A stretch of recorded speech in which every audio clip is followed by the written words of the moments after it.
The Pope began the month Catholics dedicate to praying for the deceased in this cemetery, where U.S. soldiers and nurses who died during World War II are buried. There, the Pope prayed for all victims of wars, even those taking place today. Oggi che il mondo un'altra volta è in guerra e si prepara per andare più fortemente in guerra. Non più, signori, non più. Con la guerra si perde tutto. Also in November, the Pope banned the sale of tobacco in the Vatican so as not to cooperate with a practice that clearly harms the health of people. In addition, he said that no benefit can be legitimate if it's costing people their lives. While tensions between the United States and North Korea increased, the Pope met with experts and Nobel Peace Laureates to push for nuclear disarmament. Pope Francis denounced that spending on weapons leaves the real priorities of humanity in the background. Le armi di distruzione di massa, in particolare quelle atomiche, altro non generano che un ingannevole senso di sicurezza e non possono costituire la base della pacifica convivenza fra I membri della famiglia umana. The most interesting gift he received that month had 4 wheels. This Lamborghini Hurricane is a unique car, even domed in Vatican colors. Pope Francis autographed it to be auctioned off for charity. The proceeds will benefit 3 major humanitarian projects. In November, the Pope celebrated the first World Day of the Poor. As part of the events, he installed this field hospital for homeless people in St. Peter's Square. Surprisingly, he visited it himself.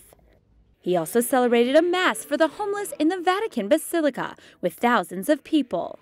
After the Mass, he invited the homeless to eat lunch inside the Vatican. He sat with them and shared the meal. Condividere il pranzo e augurandoci il meglio gli uni agli altri. E adesso preghiamo il Signore che benedica.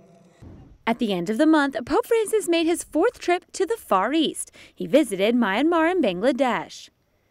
When he landed in Yangon, these little ones were waiting for him. At first, they were a little shy, but then they gave him the most tender welcome. The Burmese government officially welcomed him a day later in the pharaonic capital, Naypyidaw. In this grand room, he met with the president and gave him a copy of the illustrated reproduction of the life of Buddha that's kept in the Vatican Library.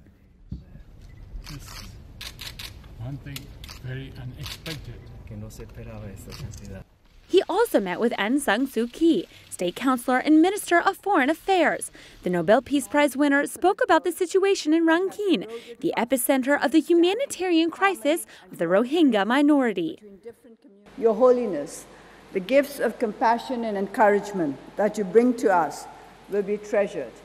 Il futuro del Myanmar deve essere la pace, una pace fondata sul rispetto della dignità e dei diritti di ogni membro della società, sul rispetto di ogni gruppo etnico e della sua identità, sul rispetto dello Stato di diritto e di un ordine democratico che consenta a ciascun individuo e ad ogni gruppo, nessuno escluso, di offrire il suo legittimo contributo al bene comune. The Pope also visited the main Buddhist authorities of Myanmar, this council of monks.